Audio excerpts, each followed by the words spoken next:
I've been dreading making this video, but I've killed 2 Vega 56's in my mining career so far. Keep watching, I got a story to tell you.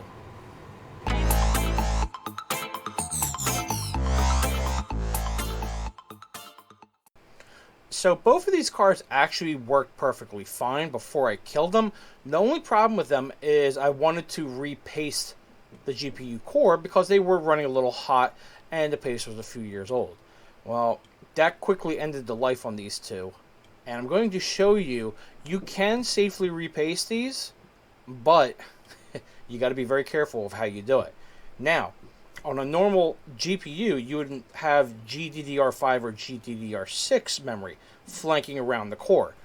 This has HBM2 memory. It's literally on die right here, these two little chips.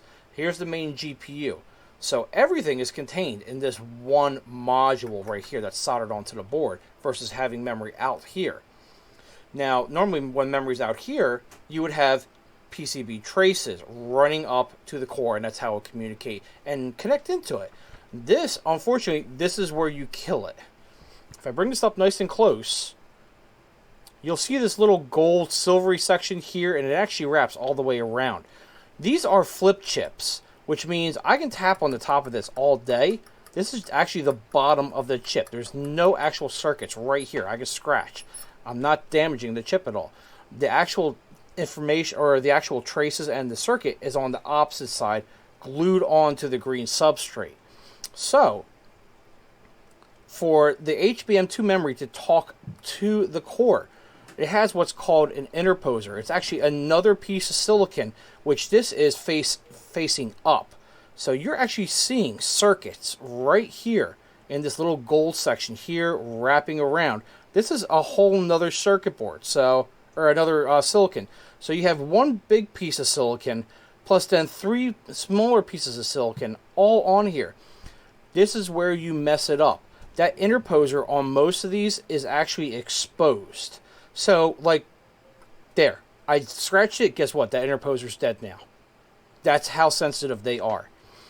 Most of these come unpotted. They're exposed like this. There's only one I've seen so far is an MSI version of the Vega 56. This is actually potted. It has a little bit of epoxy over top of it to protect the interposer, which I think all the chips should have done. But unfortunately, they didn't, and I don't know why. So when you go to repaste these cards, you have to be extremely careful never to touch this interposer.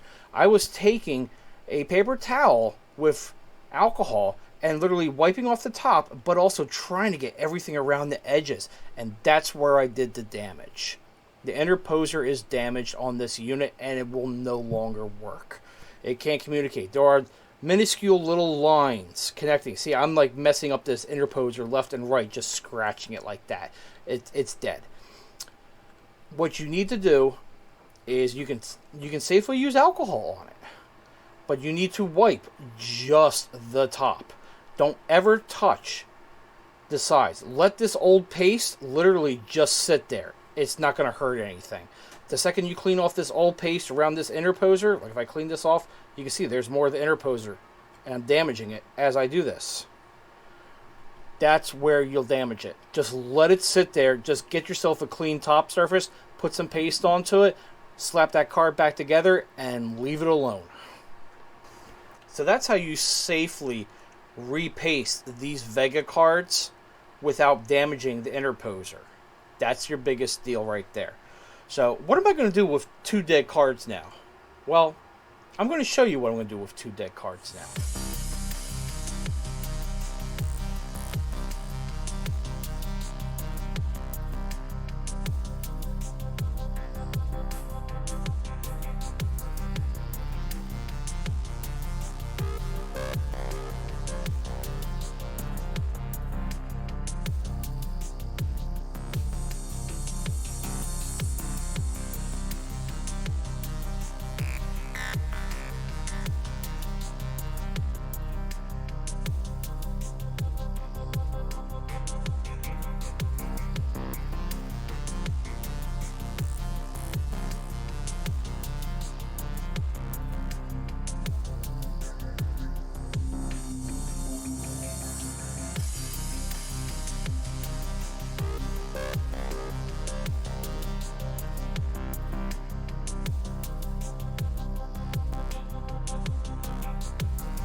So it's been a week since I recorded that pouring of this resin into this mold, because after I poured it, I kind of got COVID. So yeah, I've been waiting for a week for my voice to recover enough so I can actually record the finish of this. So let's unmold this now.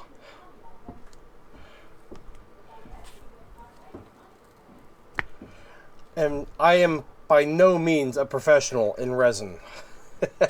So, oh crap, yeah, that's really stuck on there. At this one corner, I put a little too much resin in here, and it wasn't perfectly level, so it kind of overlapped a little bit. Oh, wow. Come on. I'm going to have to do some trim work. It doesn't want to come off. I put mold release all here, but not on the very top here. Ugh. Oh my god, come on. There we go. Yeah, I kind of destroyed that mold a little bit. Thank God they're only like a few dollars. So, here it is. Unfortunately, the labels did move around a little bit from when I originally placed them. And even my matte electron on the backside kind of moved around a little bit. But at least it's sealed all the way. So, here's basically a tile that I can put down and put my drink on it, and I'm putting my drink on $1,200 worth of GPU cores, basically. So it's ironic in its own right. So I think that's going to do it for this video. Basically, this part was just being fun with something that I literally wasted $1,200 on. But hopefully this video gives you the information that you need before you go ahead and repaste your Vega chips. So this way you don't do what I did and end up bricking them because you accidentally put pressure and scratches and whatever onto the interposer that's on these chips. So this tile will always give me a reminder of how I screwed up. So if you like this video, thumbs up please. Spread this around the mining community because it actually has good information in it besides me just playing around with resin. Come say hi in the Mining Misfits Discord. Link will be down in the video description. And I will see you on the next video.